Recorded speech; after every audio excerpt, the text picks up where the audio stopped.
आज पूरे भारत में एक ऐसा तूफान उठ खड़ा हुआ है जो बॉलीवुड ने कभी इमेजिन भी नहीं किया होगा। एक तरफ बॉबी देओल का तूफान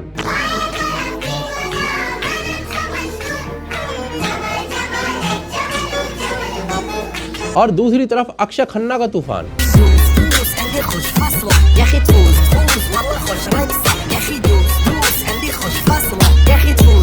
इन दोनों की आज जो हाइप बनी है ना, उसने बड़े बड़े स्टार्स की हाइप की बत्ती बना दी है। बॉबी देओल ने अपना करियर नेक्स्ट लेवल विलन जैसा सेट कर लिया है। बॉबी देओल यार क्लासिक है वो।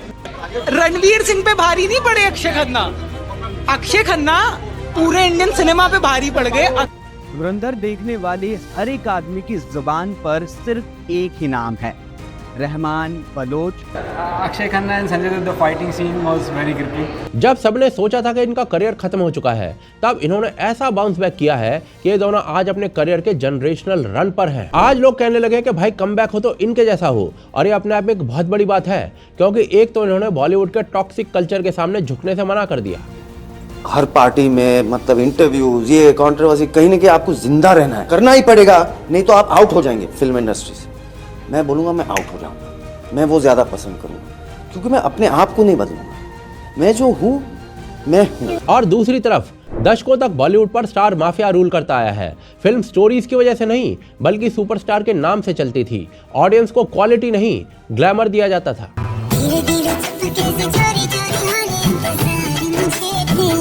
ये तो टट्टी है।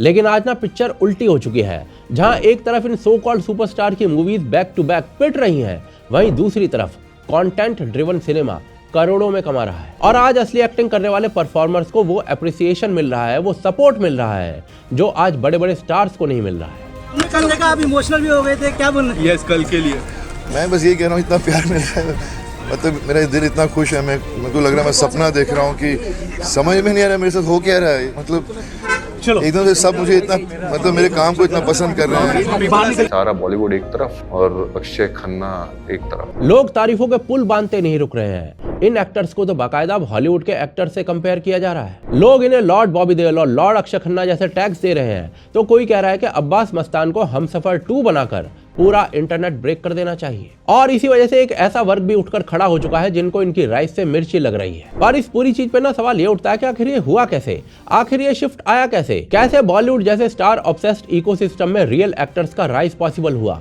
और सबसे इंपॉर्टेंट, ये बदलाव जरूरी क्यों था। इस वीडियो को अंत तक देखिए, आप इस विषय के बारे में सारी चीजें जान जाएंगे। देखिए, जहां तक स्टार पावर की बात है ना, ये बॉलीवुड की हमेशा से सच्चाई रही है। शुरू से ही बड़े एक्टर्स का असर ऑडियंस पर चलता रहा है। दिलीप कुमार हो, राज कपूर हो या फिर देवानंद हो, उनके नाम से थिएटर्स भर जाया करते थे। पर असल मायनों में असली स्टार कल्चर राजेश खन्ना के बाद से आया, जब उनके क्रेज से प्रोड्यूसर्स को पहली बार ये बात समझ में आई कि एक एक्टर की फिल्म और एक स्टार की फिल्म के रेवेन्यू में कितना जमीन आसमान का फर्क होता है। बस फिर क्या था, इसी ट्रेंड ने धीरे धीरे इंडस्ट्री में स्टार कल्चर को जन्म देना शुरू कर दिया। और यहां तक तो फिर भी ठीक था, क्योंकि यहां स्टार पावर थी, पर मोनोपोली नहीं थी। असली समस्या शुरू हुई 90s में, जब धीरे धीरे बॉलीवुड स्टार कल्चर से निकलकर स्टार मोनोपोली में बदल गया। और इसका सबसे बड़ा कारण था अंडरवर्ल्ड का पैसा। उस समय बॉलीवुड के पास कोई ऑफिशियल फंडिंग का सोर्स नहीं था, क्योंकि बॉलीवुड एक ऑफिशियली इंडस्ट्री ही नहीं थी। और इस खाली जगह को दुबई और कराची वाले नेटवर्क्स ने भरना शुरू कर दिया था। उनके पैसे से फिल्में बनने लगी थी, और इसके साथ ही उनकी कंडीशंस भी आने लगी थी। कौन एक्टर लेना है, कौन सी थीम को अवॉइड करना है, किस तरीके का कंटेंट बनाना है, इस सब चीजों पर भी डायरेक्ट कंट्रोल बन चुका था अंडरवर्ल्ड का। और इसीलिए इंडस्ट्री धीरे धीरे कुछ गिने चुने नामों के आसपास घूमने लग गई। यहीं से बॉलीवुड में 2 बड़े ग्रुप्स मजबूत हो गए। पहला ग्रुप था कपूर्स का, जो पहले से ही एस्टेब्लिश्ड थे, और दूसरा ग्रुप था खान्स का, जिन्हें इसी इरा में स्टार बनाया जाता है। देखिए, अगर कपूर फैमिली की बात करें ना, तो ये दशकों से कास्टिंग में, प्रोडक्शन में और फिल्म नेटवर्क में काफी इन्फ्लुएंस रखते थे। ये लोग बाहर के एक्टर्स को जल्दी से अंदर नहीं आने देते थे, और बार बार वही फेसेस कास्ट होते थे। इससे इंडस्ट्री में एक तरीके की इंटरनल मोनोपोली बन गई थी। हालांकि इस सब के बावजूद भी इनमें से कोई भी कपूर कोई बहुत बड़ा कभी सुपरस्टार नहीं बन पाया, और इसके कई फैक्टर्स हैं जिस पर हम कभी आगे बात करेंगे। लेकिन वहीं दूसरी तरफ इसी समय पर 3 बड़े एक्टर्स शाहरुख खान, सलमान खान और आमिर खान धीरे धीरे इंडस्ट्री में एस्टेब्लिश होने लगे थे। इन तीनों खान्स की फिल्में उस समय लगातार हिट हो रही थी, लोग इनके दीवाने हो रहे थे। ये वो दौर था जब इन तीनों का फिल्म में आने का मतलब प्रोड्यूसर के दिमाग में एक ही बात चलती थी कि पैसा अब डूबेगा नहीं। बॉक्स ऑफिस पर पैसा बरसा करता था। इनका नाम एक गारंटी बन गया था फिल्म हिट होने की। और देखिए, इसका ना रीजन भी था, तीनों खान्स ने अपनी ब्रांड इमेज और पीआर में बहुत पैसा और मेहनत लगाई थी। मीडिया में लगातार विजिबिलिटी, अवार्ड शोज, इंटरव्यूज और एक सर्टेन ग्लैमर ने इन्हें बॉलीवुड के सुपरस्टार्स की कैटेगरी में परमानेंटली फिट कर दिया था और यहीं से इनका बॉक्स ऑफिस पर भी डोमिनेंस इस बढ़ते हुए स्टेटस के साथ बढ़ता चला गया और बॉक्स ऑफिस पर इसी डोमिनेंस के चलते तीनों खान्स को टाइटल से नवाजा जाने लग गया था। शाहरुख खान को कहा गया था किंग ऑफ बॉलीवुड, आमिर खान को द परफेक्शनिस्ट और सलमान खान को मास एंटरटेनर। धीरे धीरे बढ़ती हुई पॉपुलैरिटी और डोमिनेंस के साथ इनके अंदर एक ऐसा एटीट्यूड आया कि इनमें से दो तो खुद को बॉलीवुड का मालिक समझने लग गए थे और यहीं से पहली बार स्टार मोनोपोली का असली नेगेटिव साइड दिखना शुरू हो गया था। बेसिकली जो इन खान्स के साथ बने रहे उनका करियर चलता रहा और जो इनके खिलाफ गए उनका करियर खत्म हो गया। और भाई साहब, ये मैं मजाक नहीं कर रहा हूँ, इंडस्ट्री एक्चुअली इसी तरीके से ऑपरेट करने लगी थी। सलमान खान इसका सबसे बड़ा एग्जांपल है। सलमान अपनी लास्ट कितनी ही मूवीज इतनी घटिया बना रहे हैं, जैसे लग रहा है कि सलमान खान कोई मूवीज नहीं बना रहे हैं, मनरेगा की स्कीम चला रहे हैं। लेकिन जो भी क्लोज होते हैं या फिर जो एक्ट्रेस फार्म हाउस पर चली जाती है उनको मूवीज में रोल मिल जाता है। लेकिन अगर किसी आर्टिस्ट से भाई के रिश्ते बिगड़ गए तो उसका करियर लिटरली खत्म हो जाता है। विवेक ओबरॉय की कहानी हम सभी जानते हैं। Company, Saathiya, shoot out at Lokhandwala जैसी फिल्में देने के बावजूद भी विवेक को अचानक से काम मिलना बंद हो गया था फिल्मों के अंदर और इसका रीजन था विवेक का ऐश्वर्या के करीब होना। उसके बाद भाई ने विवेक को ऐसे साइड करवाया जैसे वो एग्जिस्ट ही नहीं करता है और इसका रीजन सिर्फ एक था कि भाई की मोनोपोली बन चुकी थी। डायरेक्टर्स, प्रोड्यूसर्स सब पीछे हट गए विवेक ओबरॉय से। विवेक ओबरॉय पब्लिकली बोल चुके हैं कि सलमान खान की वजह से उन्हें 10 साल तक फिल्में नहीं मिली। बहुत ज्यादा ऐसी बातें हुई हैं। अगर आप लोगों ने कभी सलमान से पहले बात की है और स्पेशली अगर शराब के नशे में बात की हो तो आप जानते होंगे कि वो जब बात करते हैं तो आधा तो आप समझ नहीं पाते हैं कि ये क्या बोल रहा है आदमी। सलमान के साथ मूवीज में काम कर चुकी रेणुका शहाणे को भी विवेक की तरह इंडस्ट्री से गायब करवा दिया गया क्योंकि उन्होंने ब्लैक बक पर अपना मुंह खोल दिया था। और ऐसा सिर्फ एक्टर्स के साथ नहीं हुआ है, डायरेक्टर्स के साथ भी हुआ है। अनुराग कश्यप जो कि तेरे नाम के फर्स्ट डायरेक्टर थे, जब अनुराग ने सलमान से कैरेक्टर के लिए अपने चेस्ट हेयर, अपने छाती के बाल को बढ़ाने के लिए कहा तो सलमान ने अनुराग को ही रिप्लेस करवा दिया। तेरे नाम में करने वाला था और मैंने उनको बाल उगाने को कहा, वो नाराज हो गए और ये उन्होंने मुझसे नहीं कहा कि वो नाराज हो गए, प्रोड्यूसर ने कहा और प्रोड्यूसर ने मुझे निकाल दिया और मुझे पता ही नहीं चला। आप अरिजीत सिंह का केस याद कर लीजिए। अवार्ड शो में अरिजीत सिंह ने सलमान का मजाक एक्सेप्ट नहीं किया, उल्टा जवाब दे दिया। फिर क्या हुआ, भाई ने सुल्तान मूवी का टाइटल ट्रैक जो कि अरिजीत सिंह रिकॉर्ड कर चुके थे उसे चेंज करवा दिया। वैसे स्टेज शोज की बात चल रही तो यहाँ पर मैं ये भी बता देता हूँ कि शाहरुख खान ने भी कई एक्टर्स को इंटेंशनली इंसल्ट किया है। अवार्ड शोज होस्ट करते समय शाहरुख खान ने एक अवार्ड शो में नील, नितिन, मुकेश के सरनेम का मजाक बना दिया था। मुझे तुमसे एक सवाल पूछना है कि यार तुम्हारा नाम है नील, नितिन, मुकेश, भैया सरनेम कहाँ पे है? सारे के सारे ये फर्स्ट नेम है। Yeah, I think it's ridiculous on both of you all to ask a question like this and always make this up on a film fed podium, up there, standing there. What, dude? No, I'm sorry everyone, but I personally find this as an insult. In fact Shahrukh Khan ने एक और award function में सुशांत सिंह राजपूत को भी insult किया था। Hello, फिर बोल क्या है, क्या नाम क्या है इसका? ये सुशांत सिंह राजपूत है। अबे नाम है कि पूरा एड्रेस है? यार इसको लेके जाओ और इसको 2-3 साल तक डांस सिखाओ। Take him away and 2 years don't let him come back to Bollywood. Basically in stars का इतना डोमिनेंस हो गया था कि उनमें घमंड आ गया था कि जो मन में आएंगे वही बोलेंगे। और हो भी क्यों ना, इनकी इनसेन पॉपुलैरिटी थी, इनके नाम पर पूरी की पूरी मूवीज चल जाती थी, भले ही एक्टिंग स्किल्स मूवी में कितनी ही बिलो एवरेज क्यों ना हो। पर देखिए, कहते हैं ना कि समय का पहिया घूमता है और आज हवा पलट चुकी है। कुछ फिल्मों को एक्सेप्शंस को छोड़ दे तो आज इन बड़े स्टार्स की मेजॉरिटी फिल्में पिछले कुछ सालों में बैक टू बैक फ्लॉप रही हैं। कई फिल्में छोटी मोटी फ्लॉप नहीं बल्कि मैसिव फ्लॉप हो रही हैं, जो कि इन तीनों की रेपुटेशन के खिलाफ जाती है। पर सच यही है। इनफैक्ट कुछ फिल्में तो इतनी बेकार हैं कि लोग फ्री में भी देखने को तैयार नहीं है और जो देख रहे हैं वो सर पकड़कर बाहर निकल रहे हैं। सलमान खान और मूवी है, मुझे तो लगा पैसा वसूल। अरे पैसा, अरे सर दुखने लगा, छोड़ो, कुछ भी समझ में नहीं आया। पूरा स्टार्ट से खत्म हो गया, कुछ समझ ही नहीं पाया सीन कहाँ से कहाँ हुआ। अरे गंदी पिक्चर तो गंदी है, क्यों मतलब रीजन तो होगा ना, स्टोरी नहीं, उसको कुछ ऐसा लगा कब खत्म हो रही है मतलब फिर गई। तो ऐसे में ना सवाल ये उठता है कि आखिर ऐसा हो क्या गया। जिस बॉलीवुड में एक समय पर इन स्टार्स का राज चलता था, बकवास से बकवास फिल्में भी 400-500 करोड़ ऐसे कमा लेती थी जैसे बथुए जैसी खरपतवार का रायता बिकता है, वहां पर आज ऐसी नौबत कैसे आ गई कि ऑडियंस खुद इनसे दूरी बना रही है। देखिए, पिछले कुछ सालों में जो बॉलीवुड के स्टार कल्चर वाली मोनोपोली टूट रही है, या सीधा बोलें तो बॉलीवुड का पूरा ढांचा हिल चुका है, इसके पीछे ना बहुत सारे कारण हैं। बॉलीवुड का कुल रेवेन्यू लगातार गिर रहा है, बड़े स्टार्स की फिल्में लगातार फ्लॉप हो रही हैं और ऑडियंस अब पहले जैसी उत्साहित नहीं है। अब ऐसे तो इसके ना बहुत सारे कारण हैं, जैसे over confidence, anti Hindu Bollywood, zero story line, etcetera etcetera etcetera.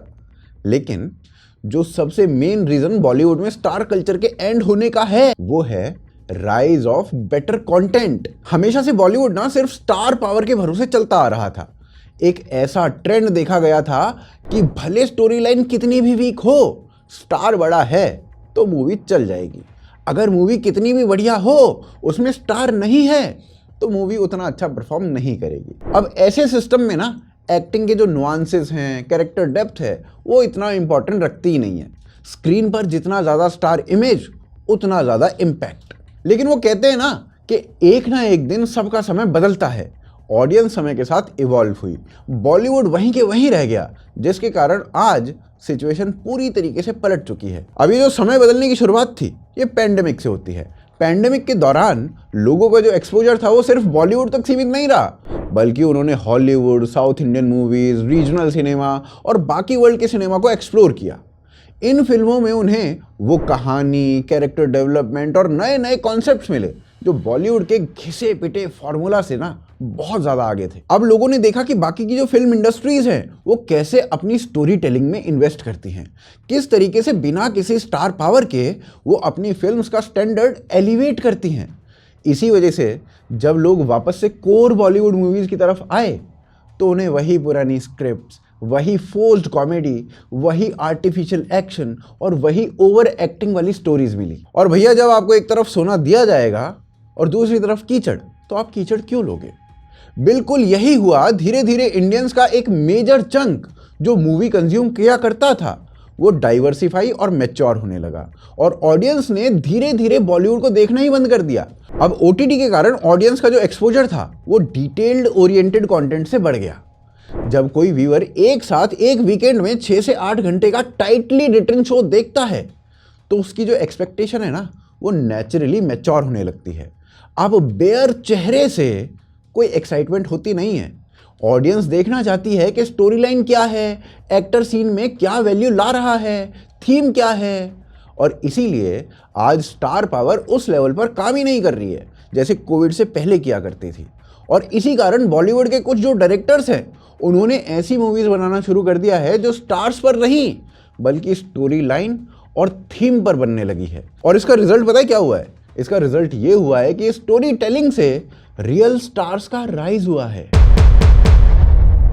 देखिए, जैसे ही ऑडियंस ने स्टार डिपेंडेंट सिस्टम को रिजेक्ट करना शुरू किया और कंटेंट को महत्व देना शुरू किया, बॉलीवुड का पूरा पावर बैलेंस बदल गया। वहां से एक समय था जब बिना बड़े स्टार्स के फिल्म चलती ही नहीं थी, लेकिन आज समय है कि भले ही 500 करोड़ की फिल्म हो, भले ही कितना बड़ा स्टार हो, लेकिन कंटेंट में दम नहीं है तो नहीं चलेगी। चाहे वो आदि पुरुष और ब्रह्मास्त्र जैसी बड़ी बड़ी फिल्में ही क्यों ना हो, या फिर सलमान, शाहरुख और आमिर जैसे बड़े स्टार्स की मूवीज ही क्यों ना हो। उल्टा पिछले कुछ सालों में सबसे बड़ी हिट्स उन्हीं लोगों की रही है जिनका किसी स्टार फैमिली से कोई संबंध नहीं रहा है। और इससे हुआ है कि कंटेंट ने जैसे ही मजबूत पकड़ की फिल्मों के अंदर, सरनेम का जो इफेक्ट था वो खत्म होने लग गया। कोविड के बाद से ही ऑडियंस ने साफ साफ दिखा दिया कि फिल्मों को हिट कराने के लिए स्टार सरनेम की जरूरत नहीं है, बस पास में एक स्ट्रॉन्ग स्टोरी और कंटेंट होना चाहिए। और इसी कारण से जो फिल्में चली वो केवल राइटिंग, डायरेक्शन और परफॉर्मेंस की वजह से चली। और इसके कई एग्जांपल्स हैं। अंधाधुन, जिसमें आयुष्मान खुराना और तब्बू थे।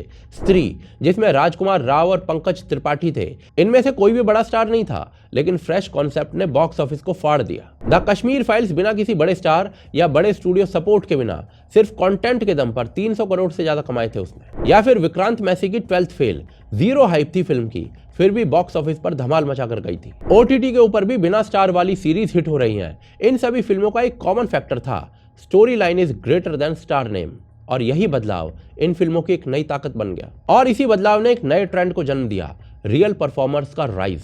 और इसके ना दो सबसे बड़े एग्जांपल्स हैं जिनकी परफॉर्मेंसेस अपने करियर के स्टार्ट में शायद उतनी ब्रिलियंट नहीं थी, पर आज उनके द्वारा निभाए गए कैरेक्टर्स वायरल हो रहे हैं। सबसे पहले बात करते हैं बॉबी देओल के सबसे अनएक्सपेक्टेड और सबसे एक्सप्लोसिव राइज की। 90s में लॉन्च हुए, अपने सुपरस्टार भाई सनी देओल की शैडो में रहे, लेकिन उन्हें कभी भी बॉलीवुड ने टॉप टियर स्टार नहीं माना। धीरे धीरे उनका करियर ऑलमोस्ट खत्म हो गया और वो वर्षों तक फिल्मों से गायब रहे। इस पूरे फेस में उनका कोई बड़ा कमाल का काम भी नहीं था। वैसे इंडस्ट्री ओपनली मानती थी कि बॉबी देओल कोई स्टार मटेरियल नहीं है, लेकिन जैसे ही इंडस्ट्री में कंटेंट ड्रिवन सिनेमा की मांग बढ़ी, ऑडियंस इवॉल्व हुई और बॉबी देओल ने भी खुद को रीइन्वेंट किया। उन्होंने सेफ रोल्स छोड़कर कॉम्प्लेक्स, डार्क और विलेनियस कैरेक्टर्स को चुनना शुरू कर दिया और इसी चेंज ने बॉबी देओल को फिर से उठा दिया। और इसका सबसे बड़ा एग्जांपल है एनिमल।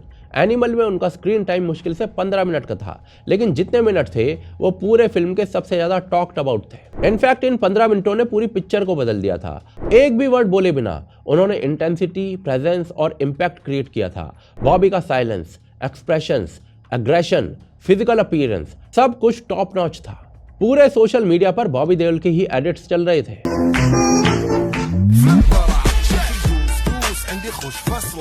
लोग लिटरली बॉबी देओल के फैन बनने लगे थे और मजेदार बात यह देखिए कि उन्हें विलेन का रोल मिला था, लेकिन ऑडियंस ने उनको ही हीरो बना दिया था। आज वही बॉबी देओल अनुराग कश्यप की बंदर जैसे बड़े प्रोजेक्ट्स में मेन कास्ट है, सिर्फ अपने परफॉर्मेंस की वजह से। यानी कि आपको हीरो बनने की जरूरत नहीं है, ऑनेस्ट एक्टिंग ही आज का असली स्टार पावर है। और इसी तरीके से अक्षय खन्ना की कहानी भी बिल्कुल इसी ट्रेंड को प्रूव करती है। अक्षय खन्ना हमेशा से टैलेंटेड थे, उनका बैकग्राउंड स्टार फैमिली का था, पर बावजूद इसके वो कभी भी मेन स्ट्रीम हीरो की कैटेगरी में नहीं आ पाए। और इसका रीजन सिंपल था, बॉलीवुड का पुराना स्टार सिस्टम ग्लैमर पर चलता था, एक्टिंग पर नहीं चलता था। अक्षय खन्ना उस सिस्टम में फिट नहीं बैठते थे। उनका लुक सिंपल सा था, सोशल मीडिया प्रेजेंस जीरो था, पीआर मशीनरी थी ही नहीं और हेयरलाइन की वजह से, घटते बालों की वजह से कई डायरेक्टर्स उनको रिजेक्ट कर रहे थे। इसीलिए despite being one of the sharpest actors वो सालों तक इंडस्ट्री की स्टार पॉलिटिक्स में दबे रहे। वैसे देखा जाए तो उन्होंने हर जॉनरा में काम किया है, रोमांटिक फिल्म्स जैसे कि ताल, कॉमेडी फिल्म्स जैसे कि हंगामा, इंटेंस कैरेक्टर्स ड्रामा जैसे कि दिल चाहता है, वॉर फिल्म्स जैसे कि बॉर्डर। लेकिन उस समय इंडस्ट्री जिस तरीके से डिजाइन थी वो उनकी नेचुरल क्षमता के साथ अलाइन नहीं हो पा रही थी। उनका काम स्ट्रॉन्ग था, नो डाउट इन दैट, लेकिन इंडस्ट्री के स्टार इमेज ऑब्सेस सिस्टम में वो कभी फिट नहीं हुए। और इसके कई रीजन है जो मैंने ऑलरेडी आपको बताए हैं। लेकिन अक्षय खन्ना ने इस पर्सनल चैलेंज पर भी कभी विक्टिम कार्ड नहीं खेला, बल्कि अपनी एक्टिंग स्किल्स पर और काम किया। वो क्वाइटली काम करते रहे, रोल्स चुनते रहे और परफॉर्मेंस पर फोकस बनाए रखा। मॉम, सेक्शन 375, दृश्यम 2, इन फिल्मों में उन्होंने जो एक्टिंग की है उससे अक्षय खन्ना वापस से स्पॉटलाइट में धीरे धीरे आने लगे, स्पेशली ओटीटी पर। लेकिन इसके बाद आई छावा, जिसमें उन्होंने औरंगजेब का रोल किया। और भाई इसमें जो अक्षय खन्ना ने एक्टिंग की है ना, वो किसी भी एक्टर की पीक परफॉर्मेंस हो सकती है। लोगों ने छावा में अक्षय खन्ना को बहुत पसंद किया, फिल्म मैसिव हिट भी रही और अक्षय खन्ना की स्क्रीन प्रेजेंस की इतनी चर्चा हुई कि लोग ओपनली बोलने लगे कि इतने सालों तक इंडस्ट्री ने इस एक्टर को वेस्ट किया है। और अब इस फिल्म को 1 साल भी नहीं हुआ है कि अक्षय खन्ना ने फिर से धुरंधर में जो कमाल करके दिखाया है उसने इन्हें रातों रात सेंसेशन बना दिया है। इनफैक्ट इस फिल्म के अंदर इनकी एक्टिंग ने सबको ओवरशैडो कर दिया है। धुरंधर में इनका एक एंट्री सॉन्ग है जो कि नेशनल नहीं बल्कि इंटरनेशनल लेवल पर वायरल हो रहा है। यह फिल्म लोग सिर्फ अक्षय खन्ना की एक्टिंग की वजह से दोबारा थिएटर में देखने जा रहे हैं और ये मैं नहीं कह रहा हूं, सिर्फ लोग कह रहे हैं खुद। और इसीलिए आज ये कहना गलत नहीं होगा कि इनका कमबैक हाइप किसी भी सुपरस्टार से ज्यादा है। कई लोग ओपनली कह रहे हैं कि कमबैक हो तो बॉबी देओल और अक्षय खन्ना जैसा हो। और ये कमबैक किसी पीआर कैंपेन की वजह से नहीं हुआ है, ये ट्रेंड ऑडियंस ने खुद क्रिएट किया है। और आज शायद बॉलीवुड वाले खुद इस बात को समझ चुके हैं कि फ्यूचर उन्हीं एक्टर्स का है जो रियल है, ग्राउंडेड है और स्क्रीन पर एक्टिंग कर कर इम्पैक्ट बनाते हैं, चाहे हीरो का रोल हो या फिर विलेन का रोल हो। और इसी कारण से आज अक्षय खन्ना शायद बॉलीवुड के फेक स्टार्स को बीट करके एक बड़े स्टार खुद बन रहे हैं। बॉलीवुड में जो बदलाव आज दिखाई दे रहा है ना, वो किसी ट्रेंड की वजह से नहीं आया है। ये बदलाव जरूरी था। सालों तक इंडस्ट्री जिस तरीके से चलती रही वो ढांचा अब ऑडियंस के हिसाब से बिल्कुल आउटडेटेड हो चुका था। पुराना स्टार सिस्टम टूटना ही था क्योंकि वो रियल सिनेमा को दबा रहा था और इंडस्ट्री एक बंद कमरे की तरह ऑपरेट कर रही थी। सबसे बड़ी समस्या ये भी थी कि बॉलीवुड डेकेड्स तक सिर्फ कुछ गिने चुने लोगों के इर्द गिर्द घूमता रहा। स्टार कल्चर इतना डोमिनेंट हो गया था कि बड़े नाम चाहे वो कैसा भी काम कर लें, फिल्म उनकी चल जाती थी। स्क्रिप्ट कमजोर हो, परफॉर्मेंस एवरेज हो, कहानी इररेलेवेंट हो, फिर भी बॉक्स ऑफिस नंबर्स मैनेज कर लिए जाते थे। ये जो स्ट्रक्चर था ना, ये उन करोड़ों भारतीयों के साथ इनजस्टिस था जो अपना समय और पैसा देकर मूवी देखने जाते थे और उन्हें सिर्फ बेयर स्टार पावर के नाम पर लो क्वालिटी कंटेंट मिलता था, क्योंकि इंडस्ट्री का पूरा सिस्टम इन स्टार्स की पॉपुलैरिटी पर टिका हुआ था, नॉट ऑन क्वालिटी, केवल स्टार की पॉपुलैरिटी। दूसरी तरफ दुनिया बदल रही थी। इंटरनेशनल इंडस्ट्रीज जैसे हॉलीवुड, कोरियन सिनेमा या जापानीज एनिमे इंडस्ट्री या फिर साउथ इंडियन फिल्में ये लगातार एक्सपेरिमेंट करती रही। वहां बड़ा एक्टर होना जरूरी नहीं था, सही एक्टर होना जरूरी था। हॉलीवुड में आज भी टॉम हार्डी, सिलियन मर्फी या जैकिन फिनिक्स इन जैसे परफॉर्मेंस बिगेस्ट स्टार्स हैं क्योंकि उनकी एक्टिंग फिल्म को ऊपर उठाती है, फिल्म उन्हें ऊपर नहीं उठाती। कोरियन इंडस्ट्री में हर साल डजन्स ऑफ थ्रिलर्स और ड्रामाज आते हैं जिसमें 0 स्टार कल्चर है, सिर्फ राइटिंग और डायरेक्शन वही उनकी मेन ताकत है। साउथ इंडियन सिनेमा में भी ना यही मॉडल चलता है, स्क्रिप्ट पहले स्टार बाद में। बॉलीवुड इसके उलट चलता है, यहाँ राइटर सबसे नीचे आता है और स्टार सबसे ऊपर, और यही इम्बैलेंस बॉलीवुड को पीछे खींचता रहा। लेकिन आज जो पिछले 1-2 सालों में कंटेंट को रिकग्निशन मिल रहा है, एक्टर्स को अपने काम के कारण हाइप दिया जा रहा है, उससे साफ संकेत ये मिल रहा है कि अब वही एक्टर चलेगा जो एक्टिंग कर सकेगा, वही फिल्म चलेगी जिसमें कंटेंट होगा। अगर बॉलीवुड के बाकी डायरेक्टर्स इस सेंटीमेंट को नहीं समझे तो आने वाले समय में उनके लिए बहुत मुश्किल होने वाली है। बाकी आपको क्या लगता है इस पूरे मुद्दे के बारे में, आप अपनी राय को कमेंट्स में अवश्य रखिए। आप इस वीडियो को लाइक और शेयर करना बिल्कुल मत भूलिए, और अगर आप हमें सपोर्ट करना चाहते हैं तो यूपीआई, पेट्रियन और ज्वाइन बटन, इनके थ्रू आप सपोर्ट कर सकते हैं। इनके जो लिंक्स हैं वो नीचे डिस्क्रिप्शन में आपको मिल जाएंगे। आप देख रहे थे आज की ताज़ा खबर। जय हिंद, जय भारत।